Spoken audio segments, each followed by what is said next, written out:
Eh, vamos a la palabra y quisiera que me Perdón, acompañaran, por favor. antes de que empecemos, si gustan, por favor, cerciorarse de que sus micrófonos estén Al libro silenciados. de los Hechos, por Veo favor. que algunos están ahí abiertos. Por favor, hermanos, cerciórense de que están cerrados sus micrófonos. Gracias, pastor. Creo que estoy perdiendo la... Muy bien, así mejor. Muy bien. Les ruego dos cosas. Una, pongan su micrófono y activen su cámara. Que yo los pueda ver, hermanos. No, está bien así. Está bien así. No, dicen que sí se escucha. Estamos tratando de que se escuche mejor.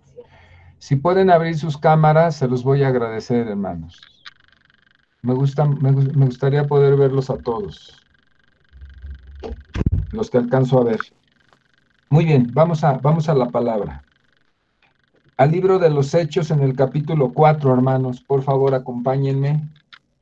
Hechos 4.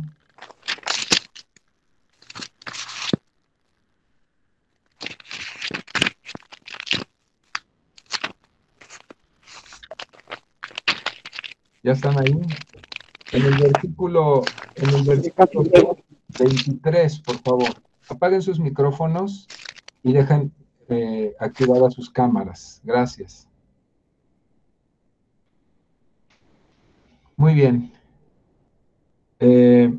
Dice la palabra de Dios, Hechos 4, 23. Dice, y puestos en libertad, vinieron a los suyos y contaron todo lo que los principales sacerdotes y los ancianos les habían dicho.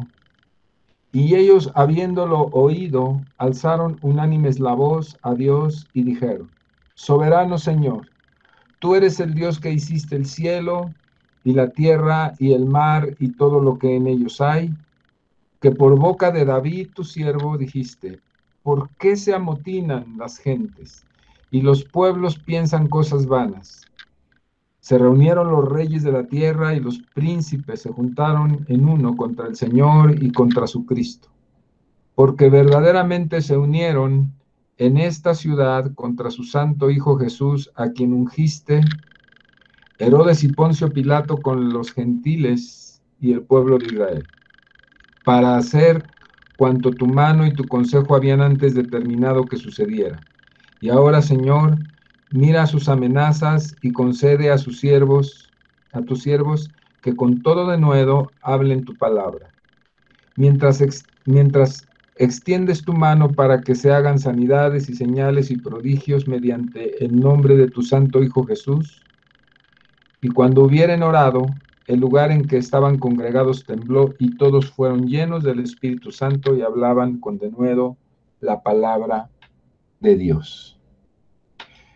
Quiero hacer una reflexión acerca de los tiempos que estamos viviendo, mis hermanos, de estos tiempos ciertamente difíciles. Y voy a titular a esta predicación, a esta reflexión, Dios en tiempos convulsivos. Dios en tiempos convulsivos. Amén. Vamos a orar. Señor, en el nombre de Jesús, aquí estamos siempre levantados por tu gracia, por tu misericordia, siempre listos, como dice tu palabra, para toda buena obra, Dios. Firmes, porque tú nos llamaste al santo ministerio, Señor. Aquí estamos. En tiempos difíciles, Padre, pero aquí estamos porque así es la vida, Señor. Así es, en tiempos buenos y en tiempos malos, tú estás con nosotros en todo momento y nosotros nos alegramos en ti. Ayúdame a exponer tu palabra, Señor, en el nombre de Jesús. Trae un mensaje por el Espíritu a tu iglesia, Casa de Pan, en esta hora. Te lo ruego en el nombre de Jesús. Amén. Amén. Gracias. Gracias, hermanos. Quiero hacer algunas reflexiones. Miren, este texto del libro de los Hechos, capítulo 4, nos hace ver y entender una gran paradoja que los seres, que los cristianos vivimos todo el tiempo. El cristianismo, la fe cristiana, es en sí misma una gran paradoja. No sé si usted se ha dado cuenta. Estamos bien, pero siempre en guerra. Estamos en paz, pero siempre en guerra. Estamos bien, pero siempre en lucha. Estamos como decía el apóstol Pablo ahí en la carta a los Corintios, dice, derribados, pero no derrotados. ¿Se acuerda de esas hermosas palabras cuando él habla de su ministerio? ¿Se acuerda de eso? Cuando él dice que estamos, parece que ya perdimos, parece que ya nos ganaron, parece que nos vencieron, parece que somos débiles, pero paradójicamente nosotros hemos ganado y vivimos ganando. Parece que somos débiles, pero no somos débiles, somos muy fuertes. ¿Usted se da cuenta de eso en la vida cristiana? Cuando el apóstol Pablo hace un cierto reclamo al Señor y le dice, Señor, no hace un reclamo, sino que expone una situación que él vive y dice, yo tengo un aguijón en mi carne. Dice, un mensajero de Satanás que ha venido a bofetearme.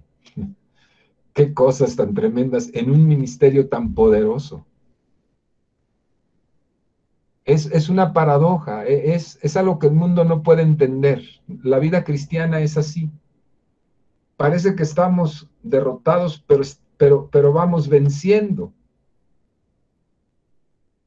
Parece que somos débiles, como el apóstol Pablo en ese mismo pasaje le dice al Señor, quítame este aguijón, le he rogado al Señor que me quite este aguijón, y él me dice, no es necesario, bástate mi gracia, porque mi poder en tu debilidad se perfecciona. ¿Quién de ustedes ha experimentado esto, hermanos?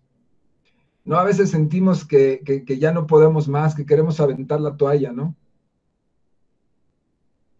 A veces sentimos que nuestra fe decae, a veces nos sentimos muy miserables, a veces nos sentimos tan descalificados. Y sin embargo, la palabra de Dios dice algo que contrasta.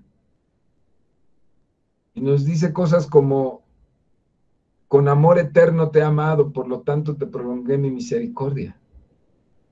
Nos dice que somos más que vencedores en Cristo Jesús. Nos dice que somos real sacerdocio, nación santa, pueblo adquirido por Dios. Es decir, este entendimiento de la vida en Dios parece una gran contradicción.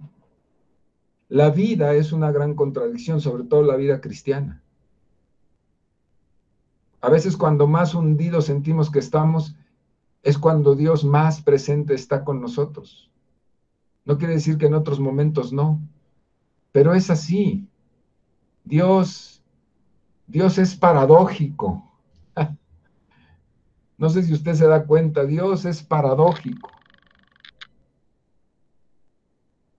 Porque Dios, de lo absurdo del hombre y de lo ridículo, hace cosas grandiosas. Dios le da vida a Dios saca a un profeta poderosísimo de una mujer estéril. Dios saca a un patriarca, nación padre de la nación, de su pueblo escogido, de otra mujer estéril y además anciana, ya muy vieja. Paradojas.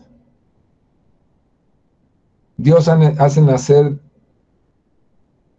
de un pesebre a su Hijo Jesucristo, el Rey de los Reyes. Paradoja. La Biblia está llena de ellas, contradicciones increíbles. Pero eso nos debe poner en perspectiva a nosotros. Porque nosotros somos barro, el barro es lodo. Y dice el apóstol Pablo que el tesoro de Dios fue depositado en nosotros. Paradojas. Dice que el tesoro de la predicación fue depositado en vasos de barro. Dios es así. Dios es paradójico. Desde nuestro punto de vista, no lo es, pero desde nuestro punto de vista, lo que Dios hace a veces es tan absurdo para nuestro entendimiento limitado. Los absurdos somos nosotros, pero a veces decimos, ¿por qué Dios hace tal cosa? ¿Por qué Dios decidió de esta manera? ¿Por qué Dios no se carga al diablo y nos quitamos de problemas? O sea, no lo ha hecho, no lo ha pensado usted así, porque nuestra mente es tan finita y limitada. Dios es a veces incomprensible a nuestro entendimiento. ¿Por qué Dios no arregla mi asunto así de rápido y nos dejamos de sufrimientos y de amarguras? ¿Por qué Dios no me sana y se acabó y ya? Hay muchas cosas alrededor de esta vida cristiana que son tan contradictorias, tan paradójicas. Y le digo una cosa, si usted lo percibe de esa manera, usted está en lo correcto. Está usted bien, no está desviado. Dios es paradójico, incomprensible, porque es tan inmenso y sus caminos son mucho más altos que nuestros caminos y su entendimiento y sus pensamientos más altos que los nuestros. Por eso nunca vamos a poder entender a cabalidad lo que sucede en esta vida. No sufra tanto, mi hermano. No sufra tanto. Fíjese en este texto. Este texto está en un contexto inmediato de la predicación del Evangelio, inmediato al tiempo en que la gloria de Dios en el Pentecostés por el Espíritu Santo había descendido sobre los discípulos, los apóstoles. La gloria, la presencia poderosa de Dios, el bautismo del Espíritu Santo con el equipamiento de la iglesia de Dios comienza, ¿verdad? Ahí baja, los equipa y ellos salen a predicar. Y lo primero que encuentran es oposición, persecución, cárcel y casi muerte. Uno pensaría que en esa visitación, ¿verdad? Pues las cosas se arreglaran y que todo el mundo escuchara y que todo estuviera tan maravilloso, ¿verdad? En Israel, en Jerusalén, y fue exactamente lo contrario. Juan y Pedro habían sido encarcelados por predicar la palabra de Dios, por sanar enfermos. ¿Se acuerdan que levantaron al cojo del templo de la Hermosa? Por predicar la palabra de Dios, los encarcelan los judíos. Y en este texto estamos viendo cómo después de ser liberados, realmente fueron liberados por Dios, por una decisión de los judíos, pero Dios intervino ahí.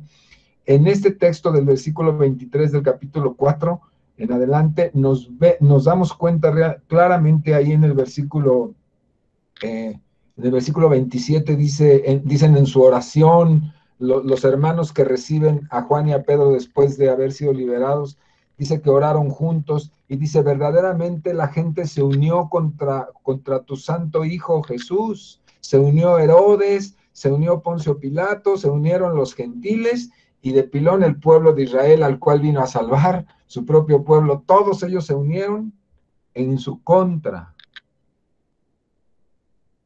para hacer todas las cosas que tú habías descrito ya antes, que iban a suceder. Y luego dice ahí en el 29, dice, y ahora Señor, mira las amenazas de muerte, porque eran amenazas de muerte, y concede a tus siervos que con todo de nuevo hablemos la palabra. La oración de ellos no era, Señor, que no nos amenacen. Señor, que mira, vienen contra nosotros, qué espanto. Dice, concédenos predicar. En medio de la persecución, su oración no es, ay, que no me pase nada, ay, santo Dios, ¿qué va a hacer de mí? No, era en medio de esta convulsión, en medio de este huracán de adversidades en nuestras vidas como iglesia, concédenos el poder predicar la palabra de Dios. Esa era su petición. Habían entendido por el Espíritu de qué se trataba el asunto. Problemas siempre va a haber. Yo aquí los estoy viendo casi a todos. Y yo les diría, levanten la mano a cuántos de ustedes sus problemas ya les amargó la vida. Levanten la mano. A ver, yo quiero ver. Pues nuestra hermana es honesta. Gracias, Rosy. ¿Sabe que una cosa? Si uno no enfoca bien este asunto de la vida cristiana, mi hermano, le puede amargar la vida. Porque la vida cristiana no es ausencia de problemas. Yo sé que algunos dicen que todo es lindo y maravilloso y no es cierto. La vida cristiana es más, le voy a decir algo que a lo mejor no le va a gustar. A veces la vida cristiana es más difícil y más problemática que cuando usted no era cristiano. Y si usted no enfoca correctamente de qué se trata esto, usted puede terminar amargada o amargado. Porque la mentalidad americana, escuche, nosotros somos muy afectados, malamente afectados, tristemente afectados por la mentalidad americana. La mentalidad americana dice que uno debe estar bien todo el tiempo. Le tiene a uno que ir re bien económicamente. Uno tiene que estar con mucha alegría todo el tiempo, con salud todo el tiempo, establecido todo el tiempo y ser el number one todo el tiempo. Esa es la mentalidad americana, una mentalidad mundana. Esa es una mentalidad mundana. La Biblia no dice eso. La Biblia no dice eso. Jesús no nos engañó, no nos dijo, ustedes van a ser number one, ustedes van a estar bien todo el tiempo, van a ser súper próspero y todo les va a ir súper bien. Eso es mentalidad mundana americana, es la filosofía occidental. Y claro, pues gusta, y eso queremos. Pero no es lo que dice la Biblia. Jesús, antes de morir en su oración, del capítulo 17 de Juan, oró profundamente a Dios por nosotros y dijo cosas muy interesantes. La primera cosa que dijo fue en esa oración, he terminado la obra que me diste, Señor. Yo cumplí y cuidé a los que me diste. Y llegué a amarlos tanto que hoy pido por ellos, porque van a tener aflicción. Van a tener aflicción. Van a enfrentar la paradoja del mundo, de conocerte a ti, Señor, pero ser perseguidos, de conocerte, pero tener sufrimiento. No estoy diciendo que debemos estar tan contentos y alegres de sufrir, no estoy diciendo eso, nadie busca el sufrimiento. Pero estoy diciendo que debemos entender que la vida cristiana tiene momentos de mala cara, pero Dios siempre está con nosotros. El que vence en Dios es como aquel guerrero herido, ¿verdad? Como un soldado herido que termina la batalla todo magullado, ¿verdad? Se dice magullado, ¿no? Pero levantando la bandera del triunfo. El apóstol Pablo lo dice de esta manera, llevo en mi cuerpo las marcas de Cristo, pero viví en victoria. Por eso me gusta tanto ese pasaje que mencioné de Corintios, como derrotados, pero en pie, firmes, nunca vencidos, caídos, pero no vencidos, jamás, nunca, en medio de la adversidad. Puede ser que la vida no esté tan arreglada como yo quiero, como yo desearía. Puede ser que nunca lo alcance, pero en Dios estoy de pie, 100%, porque entiendo claramente que esta vida es una contradicción, una paradoja, pero Dios no es contradicción, Dios es absoluto. Dios tiene el control de todas las cosas. Si yo enfoco bien la vida cristiana y sé que a veces estamos bien, a veces pues no tan bien, ¿verdad? Como decía el hermano Guillermo Fuentes, en las duras y en las maduras, ¿verdad, Mari? ¿Te acuerdas que lo decía? En las duras y en las maduras, Cristo es el Rey y Señor de mi vida. Si estamos en las duras o en las buenas o en las malas, Cristo es el Señor de mi vida igualito, en un caso y en el otro. Él sigue siendo mi Dios. Me dé o no me dé, me sane o no me sane, viva o muera, Él es mi Dios para siempre. Por eso no debemos tener una vara de medida incorrecta, un enfoque incorrecto. Si no me va bien, Dios no está conmigo y me alejo de Dios. Eso no entender el Evangelio, la vida cristiana, es importantísimo. Alégrese tu corazón, Dios está contigo. Ahorita están las maduras o están las duras. ¿Quién sabe? Pero Dios está contigo, ese es un motivo de alegría en tu vida. No huyas a los tiempos malos, enfréntalos con buena cara. Aquí miren, esta semana murió Quino. ¿Se acuerdan de Quino? De nuestra generación, hombre, ¿quién no va a saber quién es Quino? Y aquí tengo, desde hace mucho tiempo, para mí era mi favorito, ¿lo ven? Aquí lo tengo el compendio. Excelente, un intelectual maravilloso, con gran sentido del humor. Y dice, vean lo que dice en una de sus páginas. A ver si lo puedo enfocar bien. ¿Lo ven?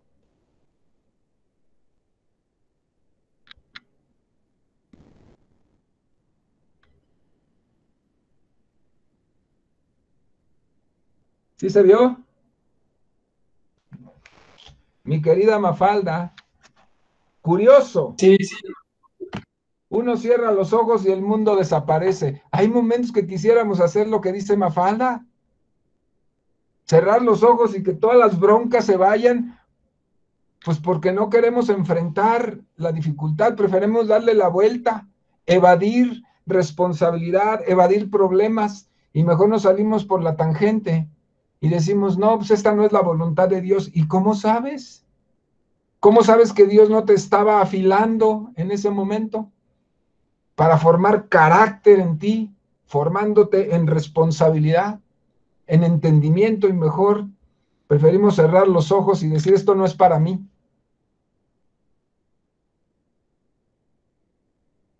¿Vamos bien o me regreso?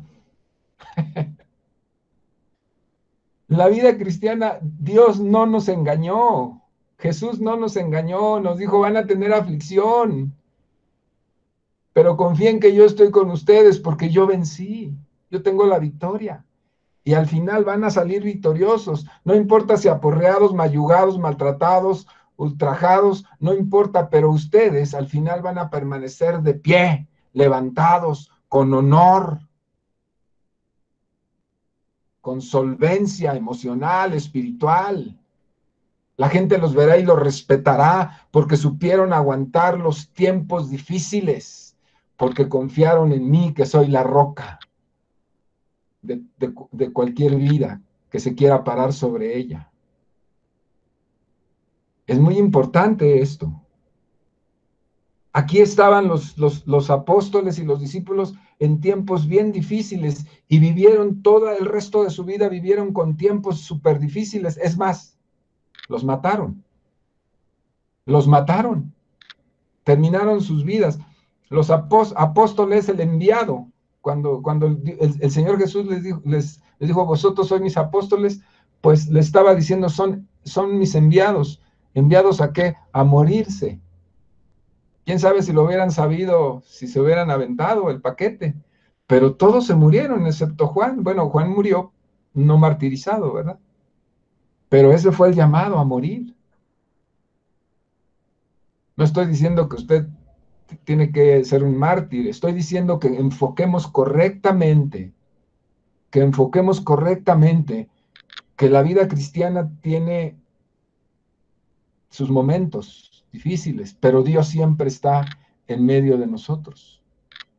Dios en medio de las convulsiones, en tiempos convulsivos. ¿Sabe qué es una convulsión? Todos saben lo que es una convulsión. Una convulsión en una persona es un desorden de la funcionalidad eléctrica del corazón, del cerebro, de las neuronas. Cuando las neuronas tienen un problema determinado y comienzan a fallar en su funcionamiento, y entonces se activa una locura ahí, la electricidad se exacerba, se pierde el control, y la persona entonces se desmaya, tiene movimientos terribles de su cuerpo, epilepsia, pues, ¿sí? ¿No le parece que el mundo está medio así? ¿No le parece que nuestro entorno está medio así, medio convulsionado? Medio que no sabe ni para dónde, medio que se está desmayando, y como Mafalda queremos cerrar los ojos y decir, yo no quiero ver esto, yo quiero ver lo bonito de la vida, pero esto no es para mí. Usted como cristiano no puede hacer eso, no es llamado a hacer eso. Usted y yo como cristianos somos llamados a hacer la propuesta de Dios, la respuesta de Dios. El medicamento que controlará la crisis de parte de Dios. Aún nuestras propias crisis personales y familiares. Dios nos ha dado la respuesta, nos ha dado el antídoto, nos ha dado el remedio para que nos levantemos en medio de este huracán y estemos firmes. Somos la respuesta. Si nosotros no respondemos, ¿quién lo hará? ¿Los políticos? Si no saben ni cómo se llaman, los políticos no saben ni para dónde. Ya vimos la debilidad de los políticos. ¿Dónde está en este momento el político más controvertido de la historia? En el hospital enfermo. Estados Unidos. Ellos no son la respuesta. En ninguna forma, ni el de aquí, ni el de allá, ni el de ningún lado. La respuesta está en la palabra de Dios, y en los que la leemos, y en los que la vivimos, y en los que tenemos entendimiento.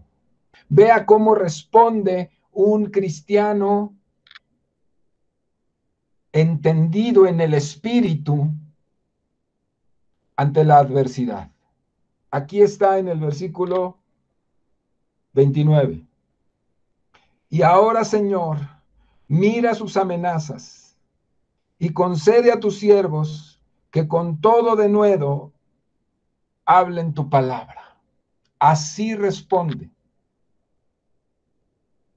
No responde enojándose, huyendo, dándole la vuelta a los problemas. Jamás. Un siervo de Dios nunca responde así.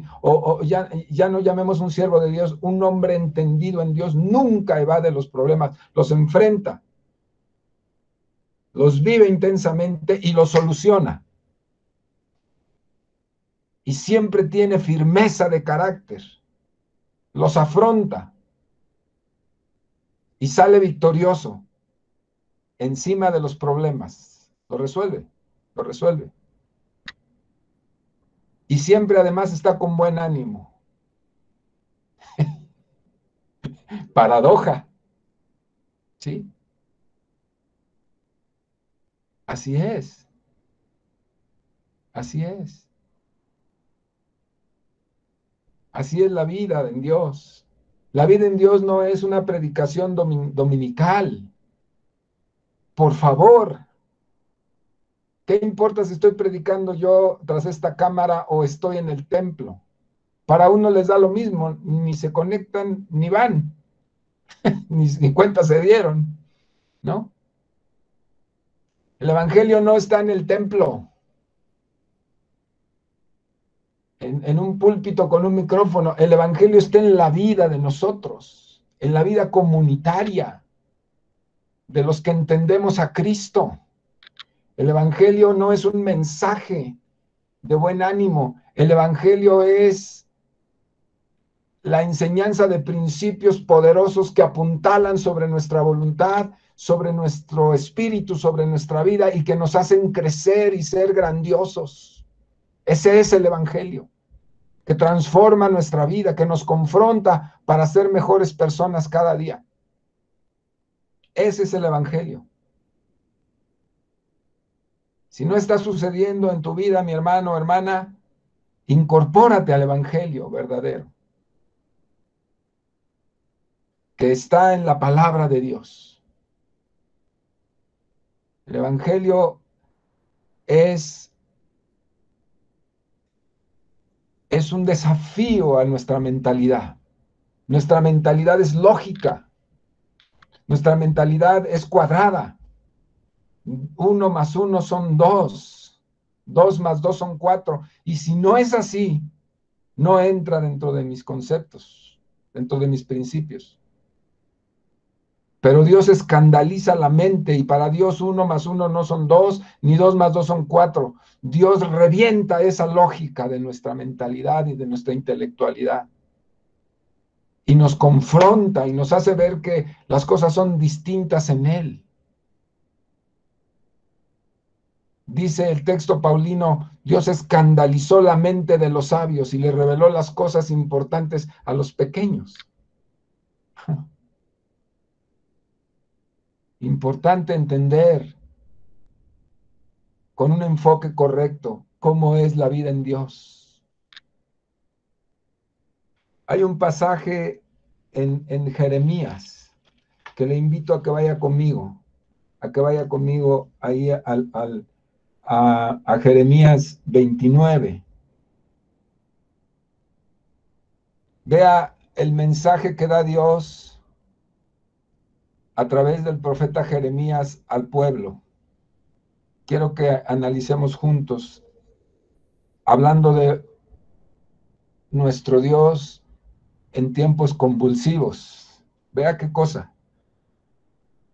Jeremías 29:1 dice, estas son las palabras de la carta que el profeta Jeremías envió a Jerusalén a los ancianos que habían quedado, de los que fueron transportados, y a los sacerdotes y profetas y a todo el pueblo que Nabucodonosor llevó cautivo a Jerusalén, a Babilonia desde Jerusalén. Después de que salió el rey Jeconías, la reina y los del palacio, los príncipes de Judá y de Jerusalén, los artífices y los ingenieros de Jerusalén. Le envió la carta en ese momento.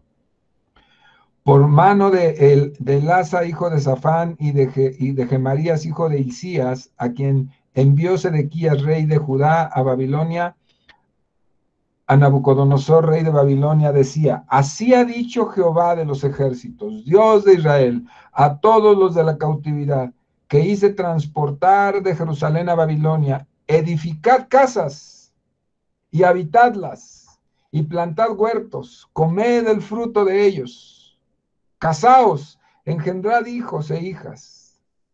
Dad mujeres a vuestros hijos y dad maridos a vuestras hijas para que tengan hijos e hijas y multiplíquense ahí y no os disminuyáis. Y procurad la paz de la ciudad a la cual os hice transportar y rogar por ella a Jehová, porque en su paz tendréis vosotros paz.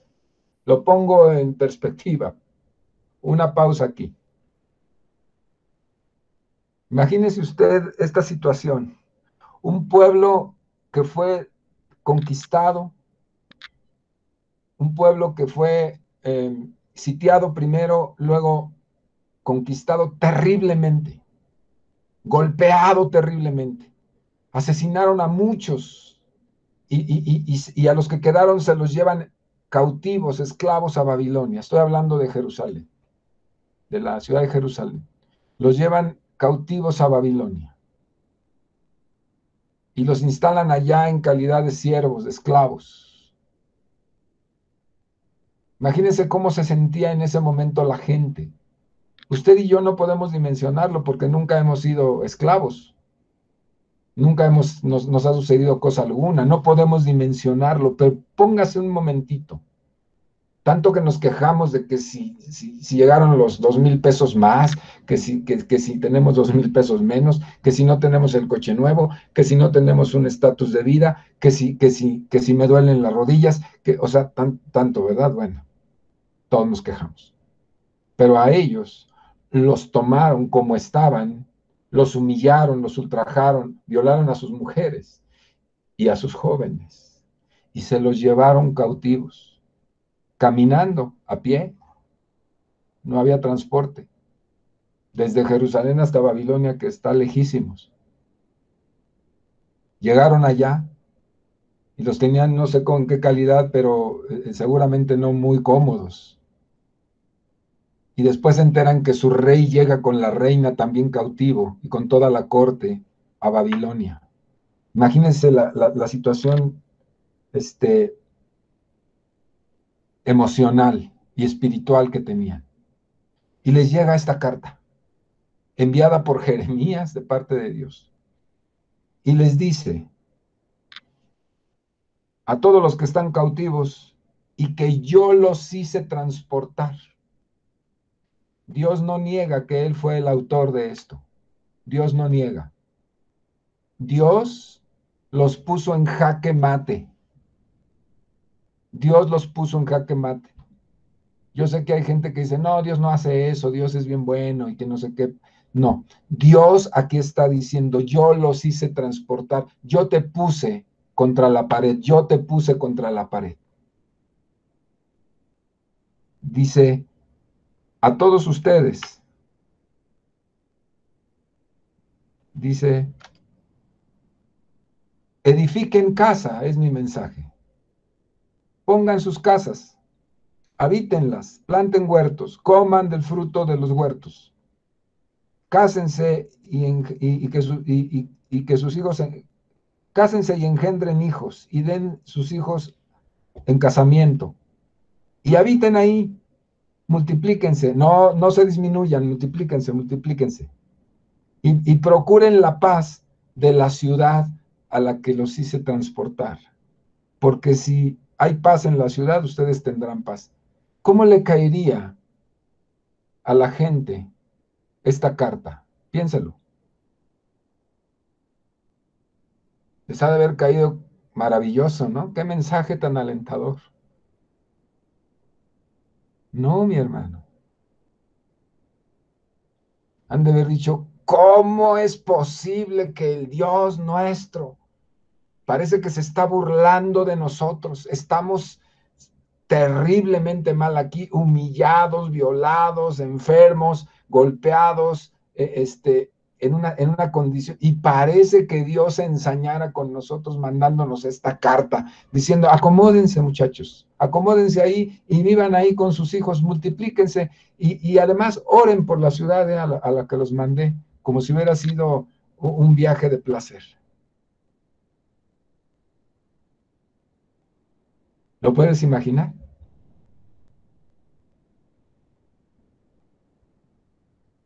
Todo depende de la mentalidad. Al que le pasa eso y reniega de Dios, nunca entendió. No entendió. Enfoque terrenal, mundano, inmaduro.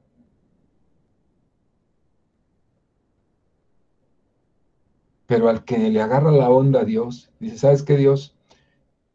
Tú hiciste justicia, nos advertiste que nuestro pecado nos iba a alcanzar. Hoy que nos alcanza, no vamos a renegar.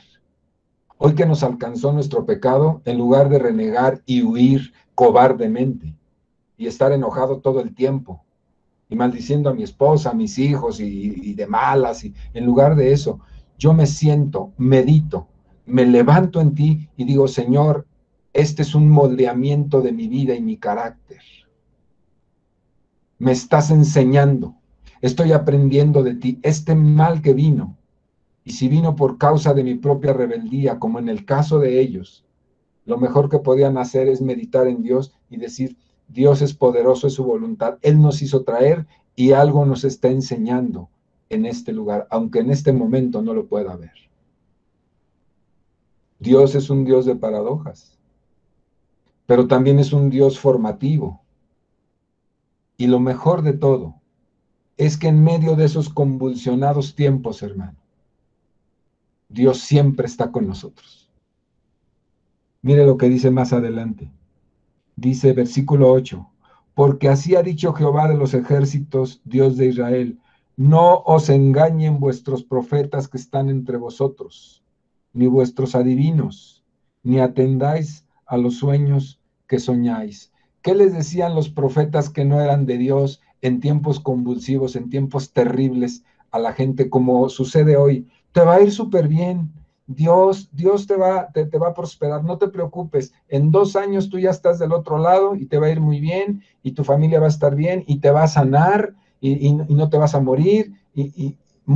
Hay mucha profecía falsa en tiempos convulsivos, cuando la gente está desesperada, cuando la gente está en situaciones quizá como las que estamos hoy. Surgen muchos falsos profetas diciendo, no, todo va a estar maravilloso y todo. ¿Por qué? Puede ser que sí, puede ser que no, pero muchos no traen palabra de Dios. Por eso Dios les dice que no los engañen vuestros profetas, que son falsos. La voluntad de Dios para este tiempo es esta: que ustedes aprendan, que ustedes digieran este trato que tengo con ustedes. Si ustedes no enfrentan y no aprenden de mi trato, que es duro, nunca van a madurar y nunca me comprenderán, nunca entenderán mi mente ni mi corazón. Solamente a través de enfrentar las situaciones difíciles, pero en un enfoque correcto que no nos amargue la vida, es como podemos crecer y comprender finalmente la voluntad de Dios. Si atribuimos este mal al diablo y decimos, el diablo que me hizo, y mi esposo que es un diablo también, y le echamos la culpa a él, y siempre salimos limpios nosotros, quiere decir que no estamos dispuestos a aceptar el trato que Dios tiene para nosotros. Lo mejor es decir, sí, Señor, bajar la cabeza y decir, ¿qué área de mi vida quieres moldear hoy? ¿Qué área de mi vida quieres formar hoy? ¿Qué parte de mi carácter? ¿Qué cosas quieres quitar y arrancar de mi vida que me están estorbando para crecer? Para ser un verdadero hombre espiritual o una verdadera mujer espiritual en ti. Estos tiempos, mire, hermano, esas personas me han dicho, pastor, ¿qué estamos haciendo como iglesia? No estamos haciendo nada. La iglesia católica lleva comida y va a los pobres. Qué padre. Pero yo le digo, lo mejor que puede hacer usted y lo mejor que puedo hacer yo en este tiempo es ocuparme de mí mismo, de mi propia vida, de mis propias áreas negras, oscuras o grises, y aprovecharlo en meditar profundamente acerca de la calidad de creyente que yo he sido y que soy. De estrechar mi relación personal con Dios.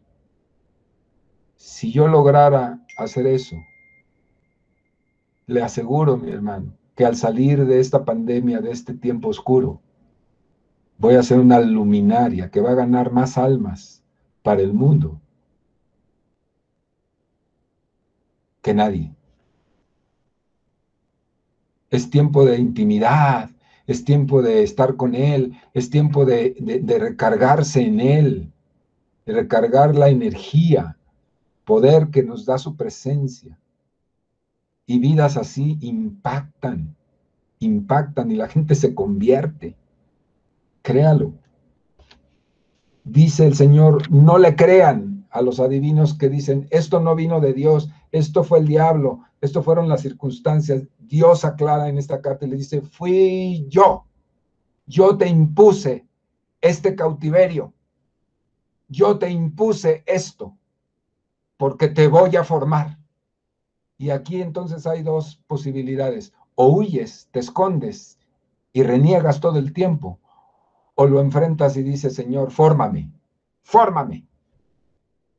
aquí estoy, fórmame, no tengo carácter, fórmame. ¿Cómo lo enfrentaré? Y mire lo que sigue diciendo. Porque falsamente os profetizan ellos en mi nombre. No los envié, ha dicho Jehová. Eso es lo que dicen los profetas. No fue Jehová. Jehová dice, yo no los envié. Y él dice en la carta, no, yo los envié y los metí a ese horno.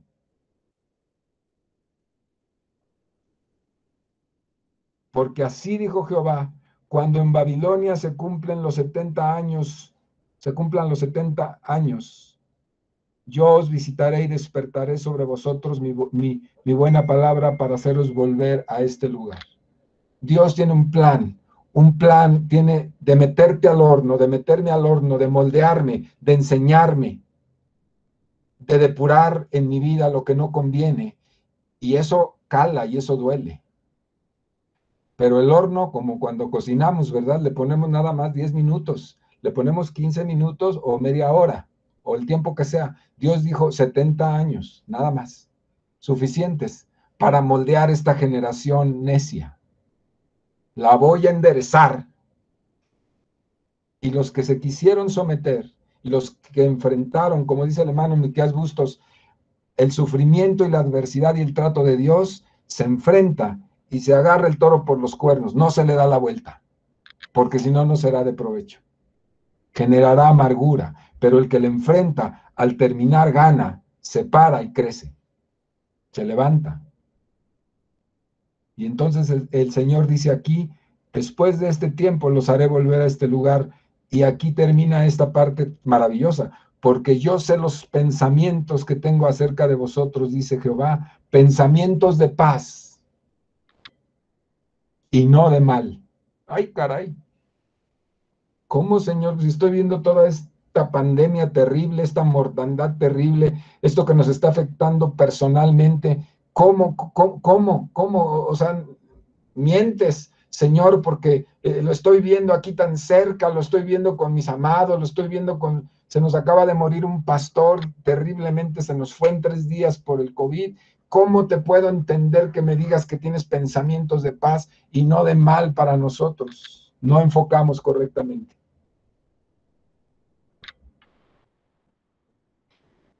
Dice, yo tengo pensamientos de paz y no de mal para daros el fin que esperáis. Entonces me invocaréis y vendréis y oraréis a mí y yo os oiré.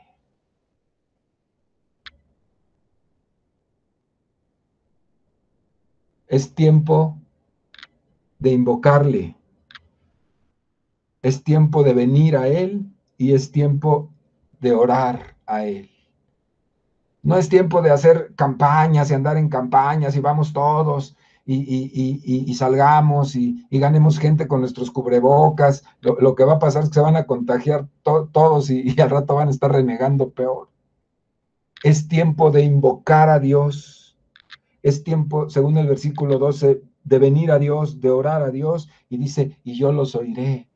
Es tiempo de intimidad con Dios, es tiempo de exponerse a Dios, es tiempo de depurar la vida, es tiempo de lavarnos en Dios, es tiempo de presencia de Dios en nosotros y verás el resultado de la iglesia cuando hace eso. Un enfoque correcto. Si esto lo trae Dios, si esto lo trae Dios, si es por nuestros pecados, bienvenido. Si es por nuestras faltas, bienvenido. Si fuera por eso. Porque va a moldear mi carácter, va a moldear mi talante y mi vida espiritual. Importantísimo, Dios está obrando en medio de los tiempos convulsivos. Dios tiene el medicamento anticonvulsivante, tiene la medicina para la convulsión. Dios no está ajeno a lo que estamos viviendo. Sea por esta pandemia, sea por tus problemas personales, sea por tu matrimonio, sea por tu familia, sea por tus hijos, sea por lo que sea. El hombre de Dios se mantiene firme y mantiene sus pactos. Y la mujer de Dios mantiene sus pactos, enfrentan, por duro que sea, vencen, solucionan en Dios siempre.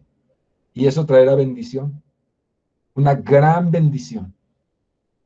traerá mucha prosperidad, traerá mucha madurez, porque enfocamos bien. ¿Cómo te está yendo, mi amado? ¿Cómo te está yendo en este tiempo? ¿Cómo le está yendo a usted, mi hermana? Los estoy viendo yo aquí, por eso no enfoco a la cámara, porque estoy viendo sus caritas, ¿verdad? ¿Cómo les está yendo? Espero que bien. Pero si no les está yendo bien, les invito a que enfoquen correctamente. Les invito a que no digan, Dios no nos está bendiciendo, Dios no nos está ayudando, no está con nosotros, mira qué mal me está yendo. No, Dios está contigo. Dios está contigo cuando estás arriba, igual que cuando estás abajo. Dios siempre está contigo. Así que gózate en medio del problema, en medio de la adversidad, en medio de la enfermedad, en medio de la amenaza de muerte. Enfócate. Dios está contigo. Y eso debe producirte gozo en medio de la convulsión, en medio de la tribulación, su presencia en medio de nosotros. Es una paradoja. Así es. El Espíritu Santo nos ayuda a eso. Amén. La vida comunitaria, hermanos, que experimentaban ellos. Esto no es un asunto personal, nada más. Es un asunto de comunidad, de iglesia. Ahora que despedimos a nuestro hermano Orlando en este memorial, ¡ay, mi hermano! ¡Qué maravilloso es ser iglesia! ¡Qué maravilloso es ser iglesia! A veces menospreciamos tanto la iglesia, ¿va? Es que los hermanos, es que no tengo tiempo, es que... Pero cuando vienen estos tiempos, hermano, claro, la iglesia es imperfecta. Eso no se lo niego.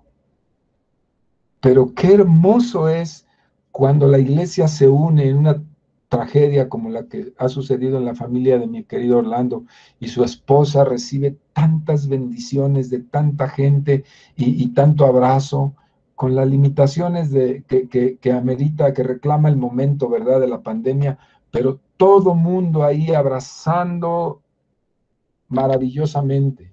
Eso es consolador. Eso saca a una persona del luto y del duelo rápidamente.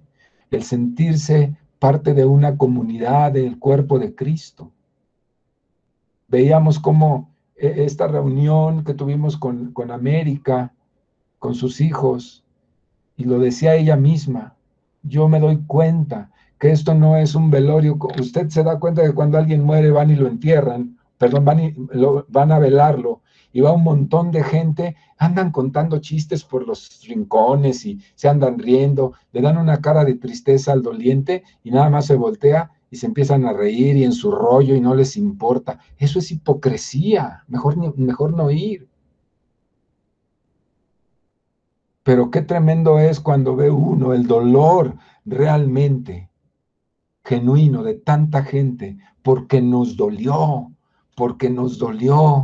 esta pérdida a todos. Nos dolió en el corazón y todos llorábamos.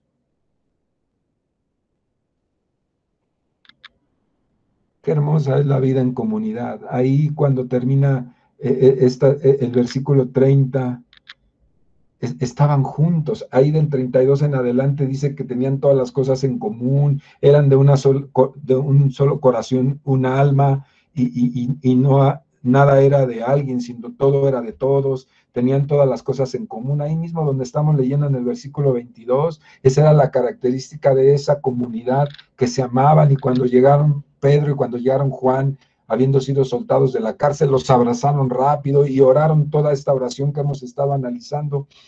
Y en ese momento, dice que cuando hubieron orado,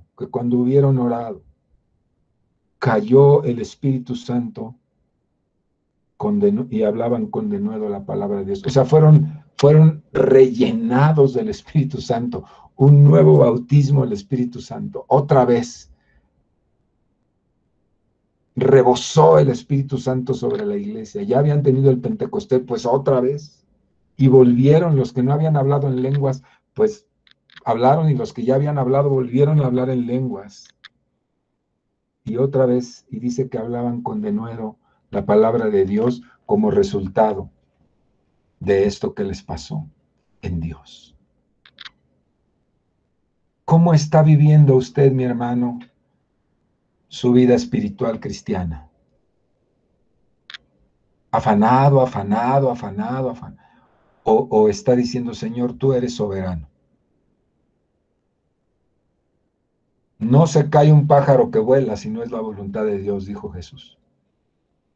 No se cae un pájaro que vuela si no es la voluntad de Dios. Es una reflexión, hermanos.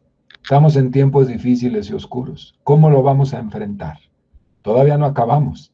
¿Cómo lo vamos a enfrentar? ¿Renegando, huyendo, metiéndonos, escondiéndonos irresponsablemente o enfrentando? Hay que hacer lo que debemos hacer. Enfrenta, de buen modo y con buena cara. Tienes todo un Dios todopoderoso de tu lado. Amén. Amén. Vamos a orar. Vamos a orar. Vamos a orar. En el nombre de Jesús, Señor. Estos tiempos difíciles queremos vivirlos en ti. Queremos salir aprobados de esta gran prueba. Es una prueba muy grande. Algunos yo sé que la pandemia no les ha afectado prácticamente nada, a excepción de un poco de encierro. Pero a otros les ha afectado económicamente, psicológicamente, en la salud. Algunos han tenido pérdidas. ¿Y cómo hemos de enfrentarlos? En ti, con un enfoque correcto, Señor. Entendiendo que tú eres soberano, entendiendo que tú tienes el control de todo y no nos vamos a acobardar huyendo de los problemas, huyendo de la adversidad. La vamos a enfrentar, vamos a mostrar carácter y en ti lo vamos a solucionar, Padre Santo. En ti lo vamos a solucionar. Si tenemos que menguar, menguamos. Si tenemos que agachar la cabeza, la agachamos. Si tenemos que levantarla, la levantamos. Lo que tú nos indiques, pero siempre firmes, comprometidos con nuestros principios en la palabra.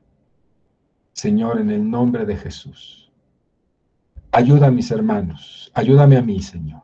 Ayúdanos a todos, a las familias que están en crisis, a las familias que están pasando momentos muy, muy difíciles. Sabemos que hay familias en crisis tremendas. Te ruego que estés con cada uno de nosotros. En el nombre de Jesús. Siempre estás en los tiempos difíciles y en los tiempos de bonanza, Dios. Gracias te damos por eso. En el nombre de Jesús. Amén. Gracias, hermanos. Espero que esta palabra les anime. Y gócense, hermanos. Gócense. En el nombre de Jesús, que el Señor les dé alegría y gozo en medio de la adversidad. Es mejor.